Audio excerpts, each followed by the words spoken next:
Good afternoon. Welcome to the Committee on Education. Today is Monday, February 6th, 3:00 p.m. in hearing room 229. This meeting, including the audio and video of remote participants, is being streamed live on YouTube. You will find links to viewing options for all Senate meetings on the live and on-demand video page of the legislature's website.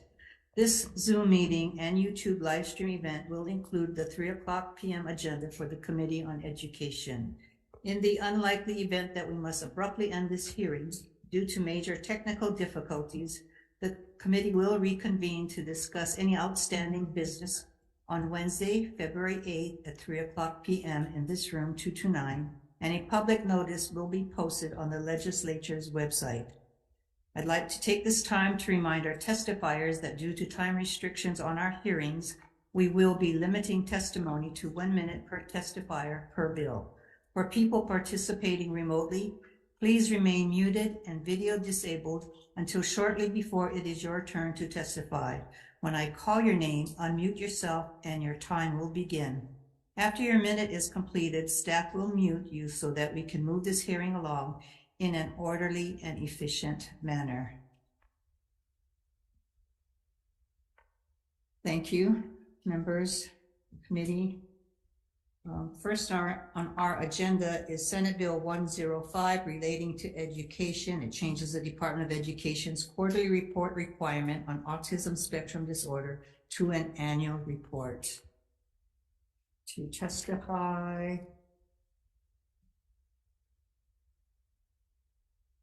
Superintendent Hayashi, please.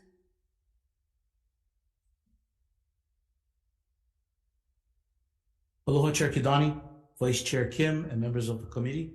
Keith Hayashi, Superintendent, testifying on behalf of the Department of Education. The department stands on its written testimony in support of this measure. Thank you for the opportunity to testify. Thank you, Superintendent. Members, any questions? Thank you. And we have one written testimony in opposition from Louis Estershik, Hawai'i Disability Rights Center. Is there anyone else here wishing to testify on this measure? If not, members with no questions, I'm moving on to item number 2.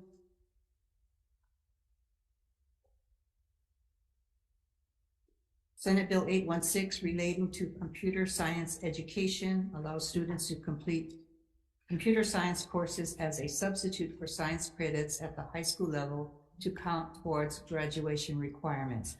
Requires a computer science course credit as a graduation requirement at the high school level beginning with the 2030-2031 school year. Appropriates funds for teacher professional development in computer science.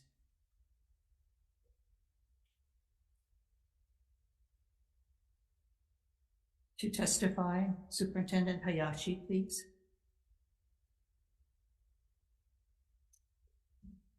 Good afternoon, Chair Kidani, Vice Chair Kim, and members of the committee. I'm Heidi Armstrong from the Department of Education. The department stands on its written testimony offering comments. Thank you. Thank you. Members, any questions? Senator Kim. Hi, Heidi. So currently you folks can do this. Currently, you can do this without legislation. We offer computer science as coursework. It is a course. It can be a credit-bearing course, but it won't be in lieu of a science credit course. Right, but you could if you wanted to. DOE can do this. Put it in lieu of a science credit course? Right, without legislation?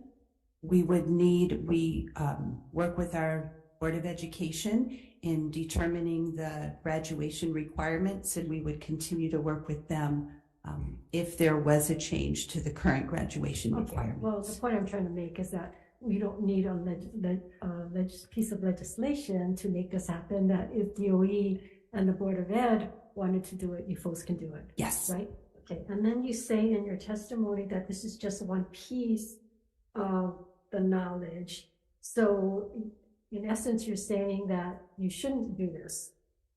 So you want to expound some more on why? Correct. So the department adopted the next generation science standards and and we also have the board adopted computer science standards. So replacing one with the other wouldn't be within our purview at this time because they're different sets of standards.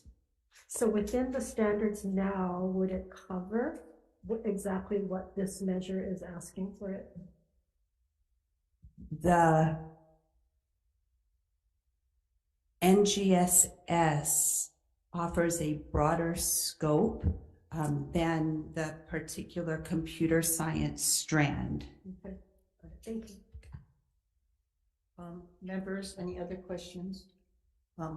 Ms. Armstrong, my question is, what's the college entry level for science? Would this computer science be equivalent to a science curriculum credit at the high school level, from the high school level? Can you repeat that? When you enter college, you need so many credits of science. Right. Would this qualify? No. Thank you. Any other questions, members? I'm sorry, when you say this, meaning this measure or what you folks have now?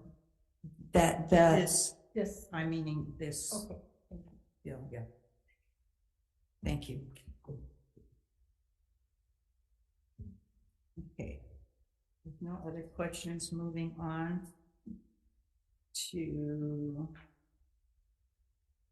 Senate Bill 830 relating to emergency medical response.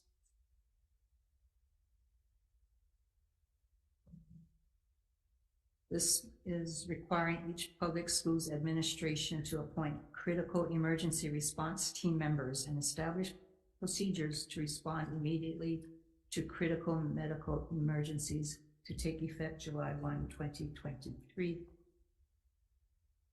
To testify, Deputy Attorney General Ann Lopez.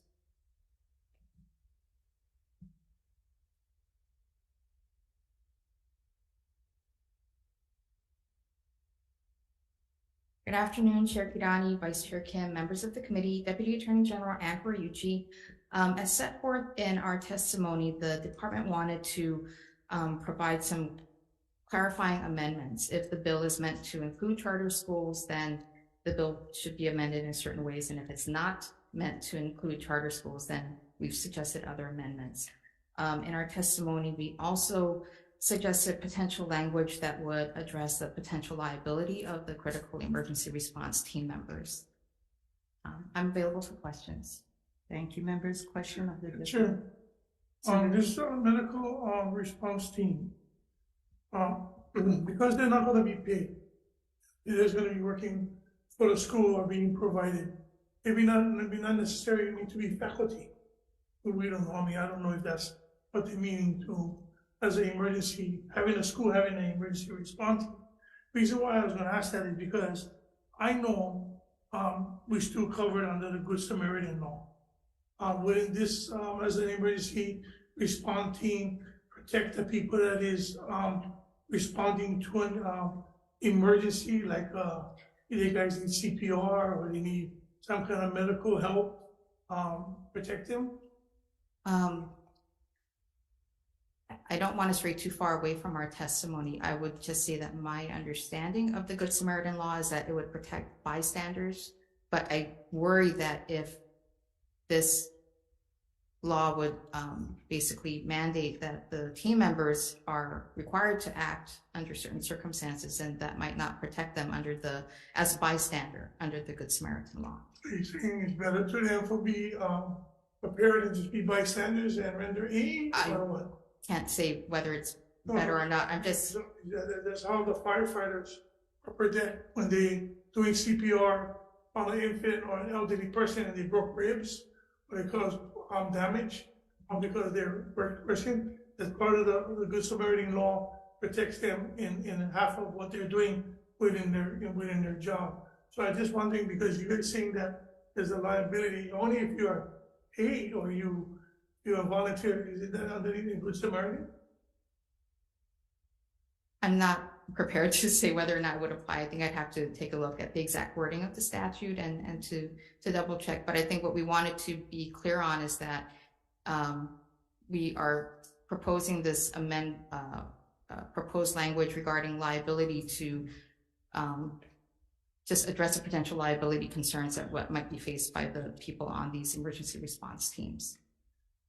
But I don't think that, based on what I have before me, I should be commenting on the applicability of the Good Samaritan statute and whether it would provide more or less protection to the members of the team that are set forth in this bill. The way I read the bill is that it would be members of the school's, DOE school. correct. Okay. So they are paid members. Okay, thank you, Chair. Thank you. Further questions, members? Thank you, Ann. Thank you.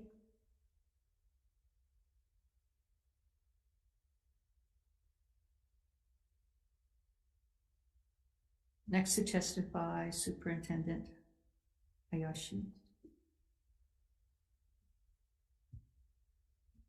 You lost your hair, Superintendent. An improvement. Good afternoon, Chair Kidani, Vice Chair Kim, members of the committee. Kurt Otaguro, Deputy Superintendent, testifying on behalf of Superintendent Hayashi and the department. We've submitted our written testimony. We stand on it in support on this measure, and we're happy to answer any questions that you may have. Thank you. Thank you. Members, questions? I have a question. Yes. So, Okay.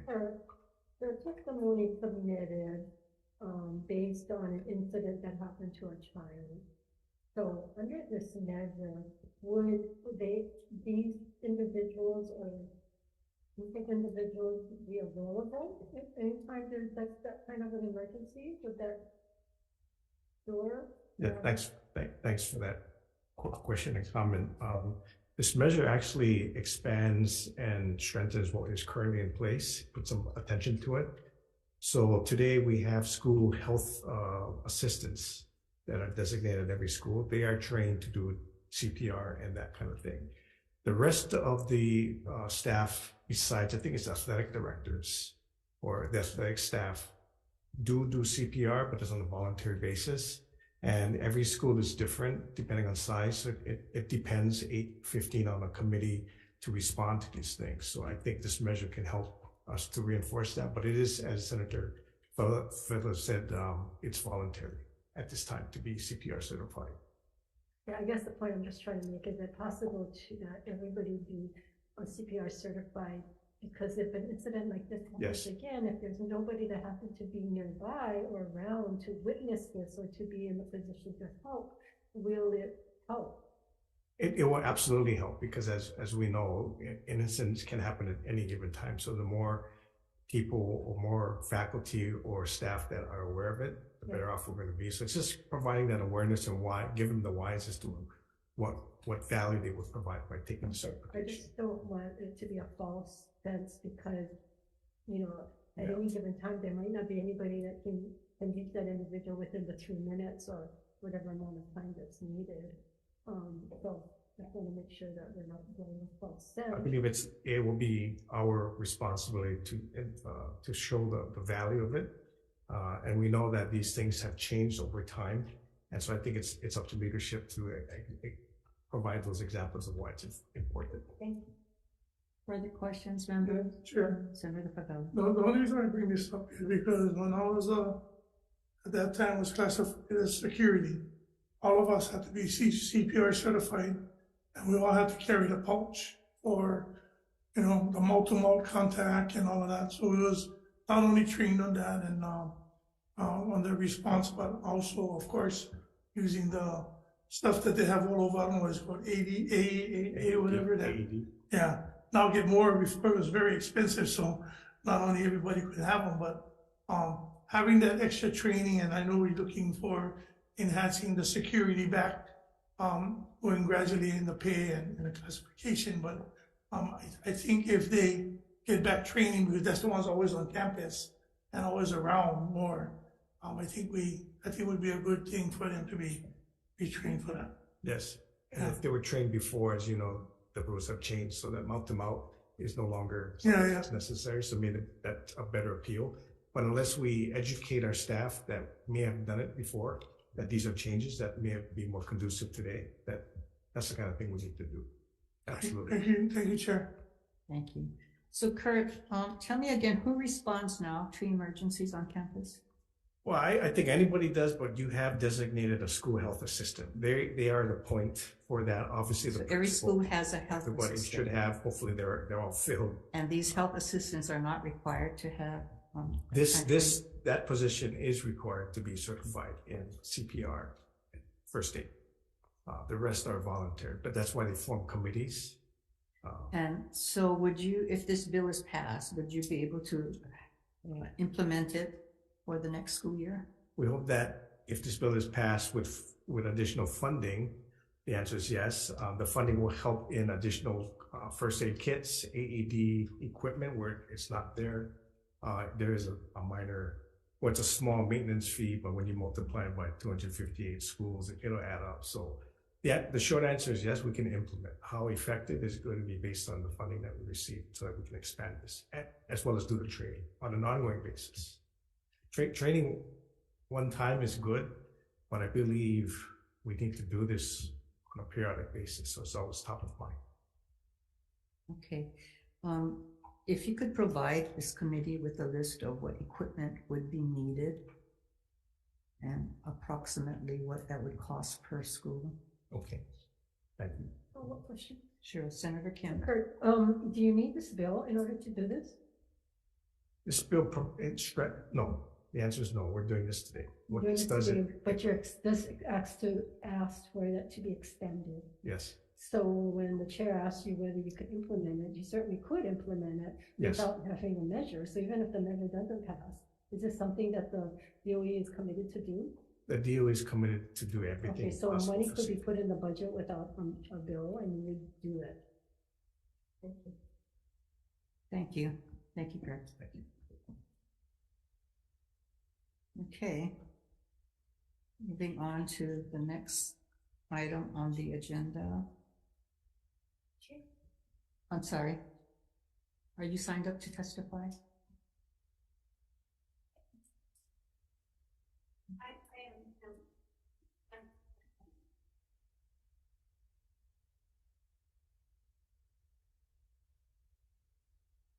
Sorry, I don't have my list.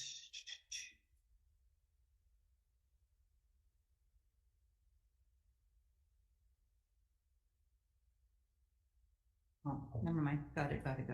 Sorry. Okay, next to testify, ZZ Zong.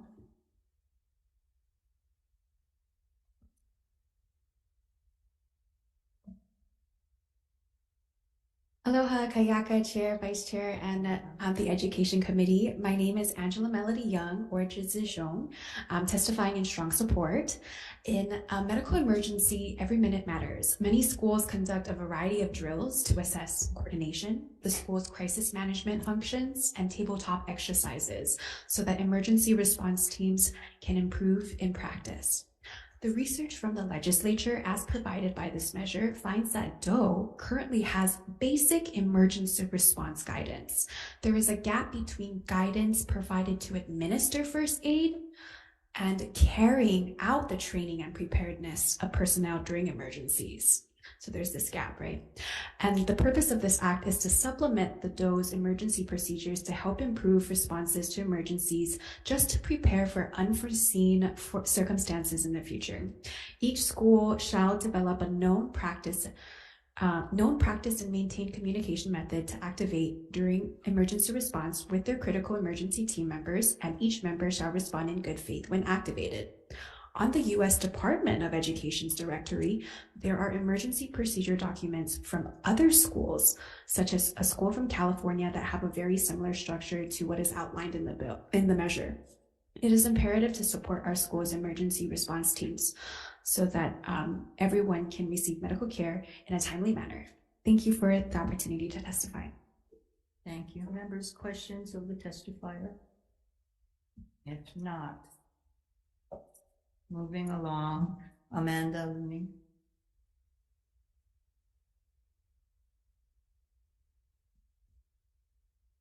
Okay, thank you for having me.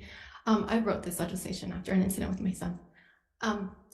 To answer some of the questions I feel like that you folks are asking, I spoke with Max Mendoza, who's the Director of Safety, Security and Emergency Preparedness for the Department of Education, and he was the one that recommended I write this legislation and that it would basically require statute in order for it to be expanded appropriately and then funded appropriately as well. There's also language in the bill that does ask that each school run drills in addition to the drills that they already run to demonstrate that they do have the capacity to respond within 3 minutes or less. Thank you. Thank you. Members, questions? If not, thank you, Amanda. Next to testify, Rania Alkaoli.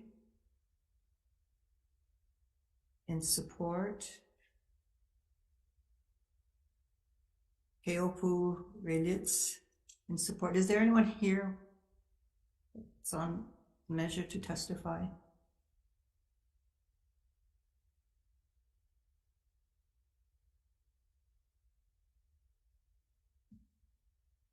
I support the bill.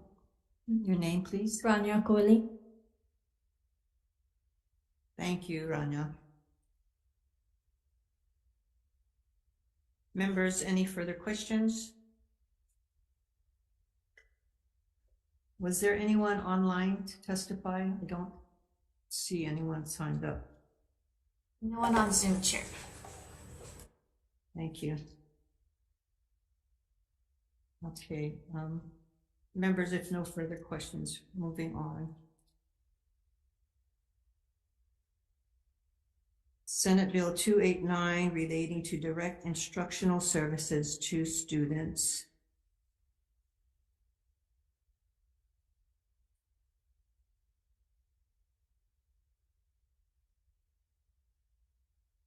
The only one signed to testify is Superintendent.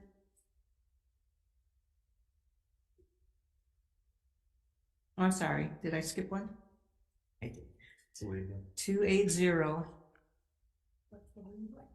I guess I ate too much lunch. Okay, 280 relating to direct instructional services to students. Allows the Department of Education to create temporary positions under certain conditions. Amends the requirement that the Department of Education report the creation of temporary positions to the Department of Budget and Finance by requiring the report also be sent to the legislature.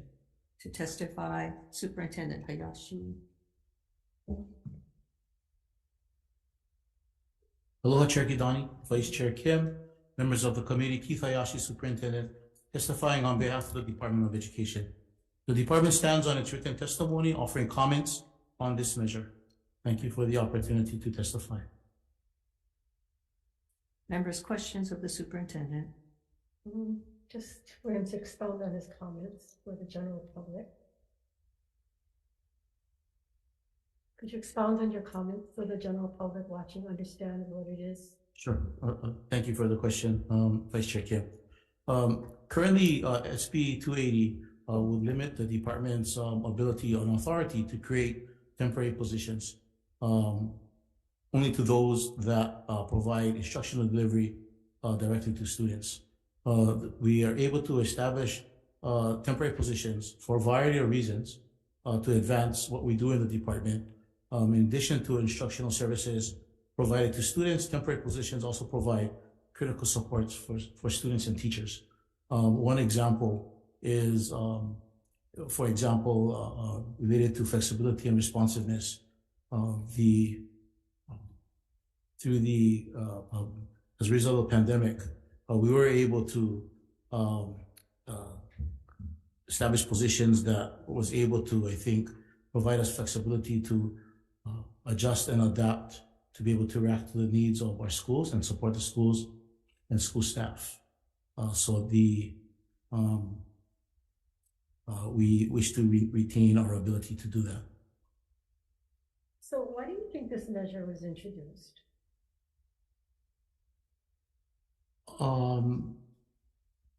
I believe, Senator Kim, that perhaps it is a concern that the department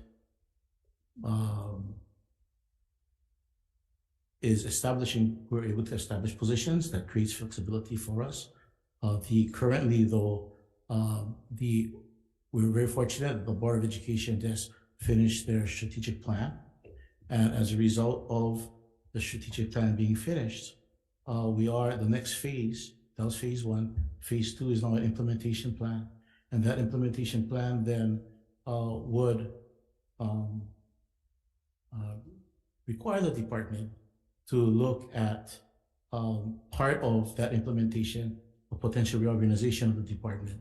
And so for those reasons, we did establish 2 deputy superintendent positions to help support an assessment evaluation of the department for us to be more efficient and effective moving forward. And was that to the detriment of direct instructional services? No, I don't believe so, Senator. I believe that those funds were not funds that were allocated for direct instructional services for students. But technically, this measure is saying that we want to enhance direct services and not necessarily, like it's the next bill also talks about that, not necessarily supplanting or using it for administrative positions. Right. It's my understanding that we did not utilize funds that were designated for schools to establish the positions that were created. So you can create temporary positions now. Yes. Right? What's your track record of providing temporary positions for direct student services versus temporary positions for administrative purposes? Believe we are able to, and I'll ask Vika or Deputy to come up while they are. We are able to create temporary positions at the school level, and that allows schools to be able to adjust and to the needs that they have unique to their individual and respective schools. These would include non-instructional positions, would include school security attendants, custodial positions, office staff, and so forth. At the complex and state levels, we have, as an example, the ability to create positions, as I shared a little earlier, to address the needs created on by the pandemic. I really believe that having that flexibility and the ability to adjust and for these positions to be able to support school level and the system as a whole really allowed us to be nimble and to be able to react and adjust to the ongoing needs of the department and the unique needs of schools. It's a basic, simple question. What's your track record of creating temporary positions for direct student services versus non? Just to clarify, when you say track record, meaning how successful we've been? Or percentage of, like, we did 2 temporary positions for direct services and 12 positions for others. I mean, is there kind of a comparison? Maybe to just instill the, I think what Senator is getting through also is that when we were going through the pandemic, we got federal funds for specific things. So did we have to go to the board for those, or could you guys just do it? We did go to the board in terms of ESSER funding, and so we did create buckets of ESSER funds that were board approved for us to be able to respond to the needs of schools.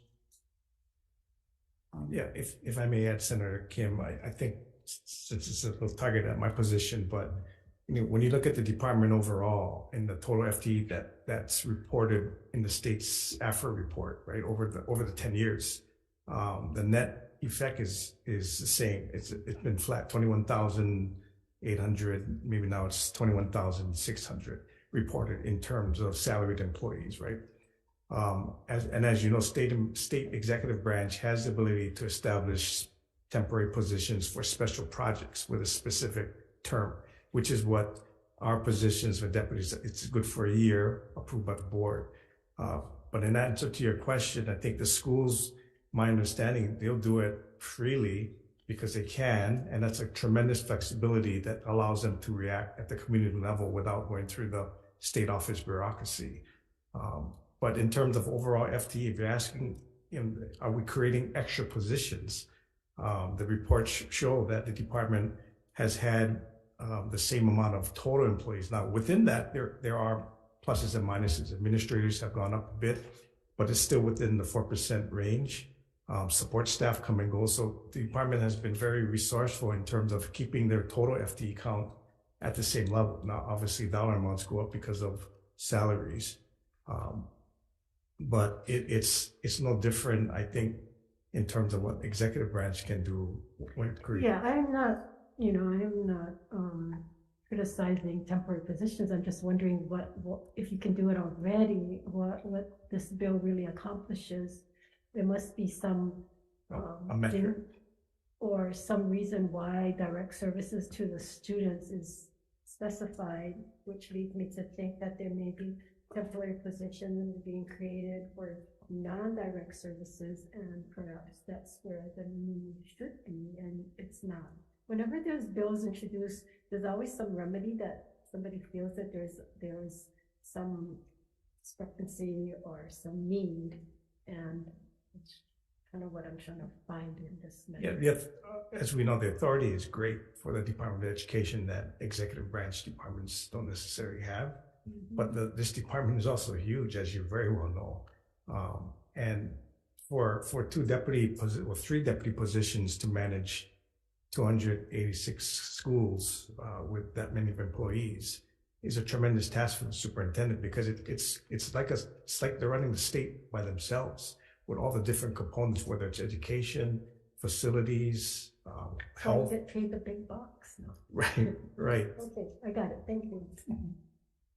So superintendent or Kurt, either one, the Department of Education receives grants throughout the year from different entities, et cetera. So for whenever you receive those kinds of grants, is it normal for you to have to hire someone temporarily to use the grants, or anything required within the language of the grant that requires you to hire temporary positions?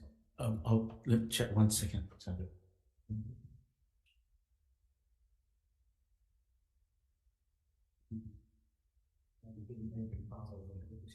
Thank you, Senator. It would depend on the language of the grant. Some grants, I believe, we are able to purchase positions as part of the grant, whereas others may not be as flexible. But there are grants that require you to have a temporary position or someone in a position to make use of the grants. I believe so, yes. Thank you. Members, further questions? If not, I see Board of Ed Chair Voss in the room, and I believe, yes, please. I was trying to hide behind Kurt. Yeah.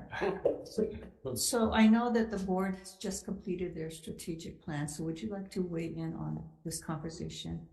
Yes, and thank you, Senator, for the opportunity to contribute. Bruce Voss, Chair of the Board of Education. It's kind of at two levels, Senator. First, I understand the legislature's concern that appropriated funds should go for their appropriate purpose. And in fairness to the legislature, there has been some issues with rollover funds in the past. But I believe this bill goes basically too far and constrains the department's flexibility for the reasons the superintendent says. Specifically, and this addresses Senator Kim's question here, I don't think there's any, you asked what prompted this? It was the board's approval of 2 deputy superintendent positions for $190,000. I think we all know that. And I do want to explain very briefly why the board did that and why I would respectfully ask this committee to consider deferring this. We did that because... 289 or 280? 280, which is the one that specifically references the board. The superintendent represented that these 2 positions were critical to his desire to restructure the department, to reorganize, and to make it more efficient. The board did that, approved it because we wanted to support the superintendent in the best interest of our students. Second, the board had similar concerns to what you have here and required the superintendent to come back and make a report on these two specific positions approved only on a temporary basis to show that they did in fact achieve their intended purpose to make operations more efficient and effect restructuring. Specifically as to the chair's question, the board did just approve a first phase of the strategic plan, which has our strategies, our priorities, and our outcomes. As superintendent said, the department is tasked with the challenging task of putting together an implementation plan, which would include specific strategies. That is to say, what is the department going to do and do differently? And second, what are the metrics that the department is going to use to measure to make sure that they are making progress for our students? These two positions are critical to that effort. It's a heavy lift for the department. They have 160,000 students, and Deputy Superintendent Chun is going to be instrumental in writing it. Deputy Superintendent Odagura is involved already deeply in restructuring, particularly the efforts on facilities, making it more efficient. That's important in the short term. The legislature has appropriated hundreds of millions of dollars that we need to do a better job of getting out the door, and also long term given the needs. So given their roles in the Senator, to address your question, I would respectfully request that the committee consider deferring this so that these two positions can move forward and help us with the implementation plan. And second, when they report, when the superintendent reports back to the board on whether these positions have had the intended effect, we of course would be happy to share that with the legislature. Thank you for the opportunity to testify or offer comments. Thank you, Chair Boss. Members, questions? Senator So Kim. when is this report should be expected from the superintendent? We did not specify, but it was our understanding that it would come essentially after the conclusion of the implementation plan is supposed to be approved in April. The superintendent's evaluation is in May, and we would expect the superintendent to come back with this report in June of this year. So, and again, we would be happy to supply that to the legislature when it's made. Thank you. And these two temporary positions, how long is temporary? It's my understanding, I'm not the expert here, my understanding is it's up to 1 year. Is that right, Superintendent? It is And when is that? June 30th. So in June 30th this year. Thank you. Further questions, members? If not, thank you very much. Thank you.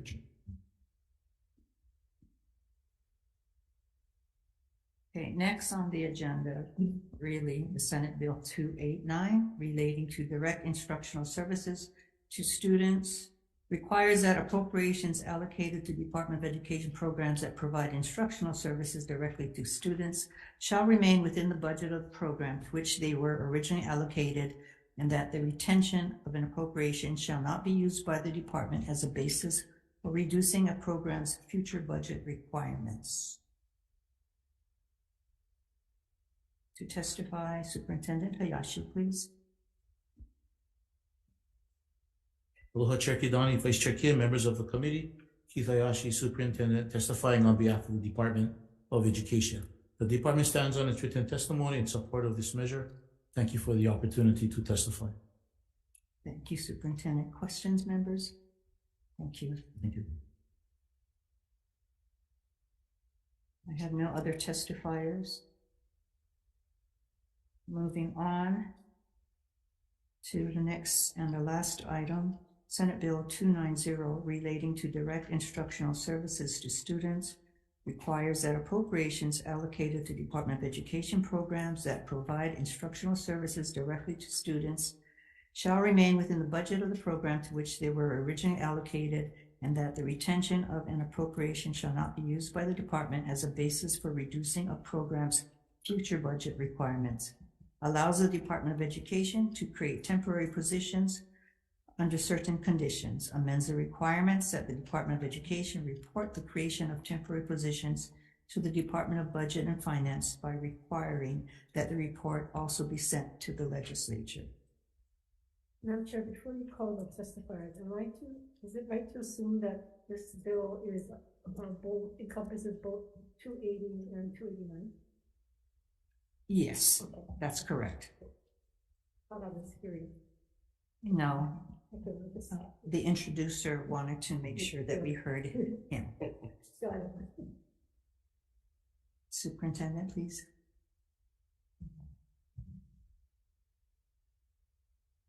Look, Chair Kidani, Vice Chair Kim, members of the committee, Chief Hayashi Superintendent testifying on behalf of the Department of Education.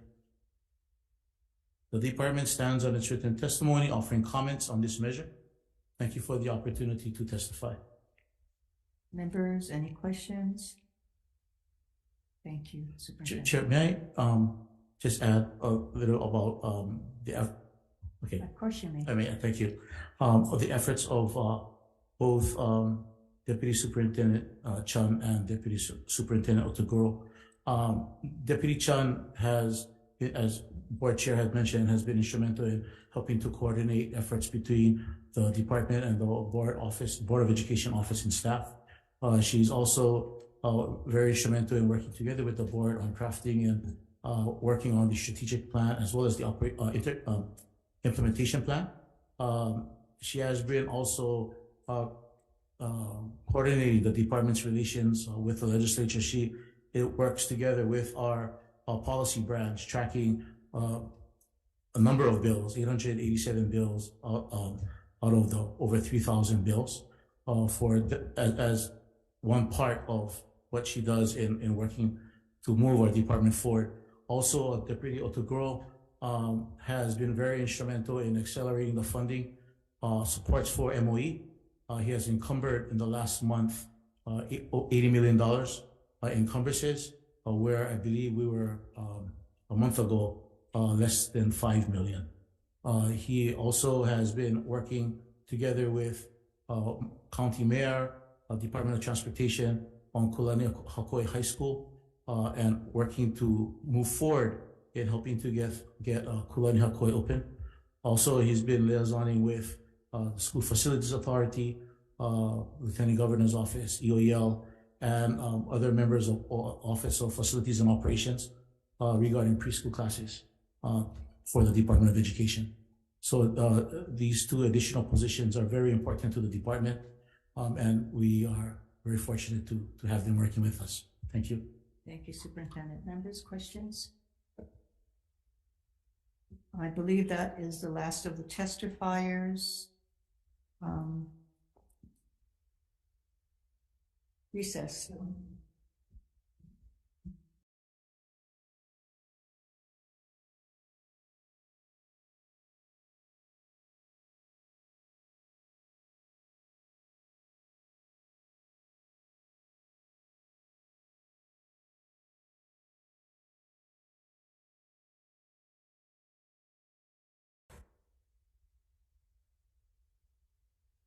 Reconvening the Committee on Education. The recommendation of the chair is to pass out Senate Bill 105 relating to education regarding the quarterly report on autism spectrum disorder to an annual report is to pass as is. On Senate Bill 816, I'm sorry. Why? Passing recommendation. Chair votes aye. To pass Senate Bill 105 as is. Chair votes aye. Vice Chair votes aye. Senator Kanua. Aye. Senator Richards. Aye. And Senator Favela. Aye. 5 ayes. The measure is adopted. You want it to be adopted, don't you?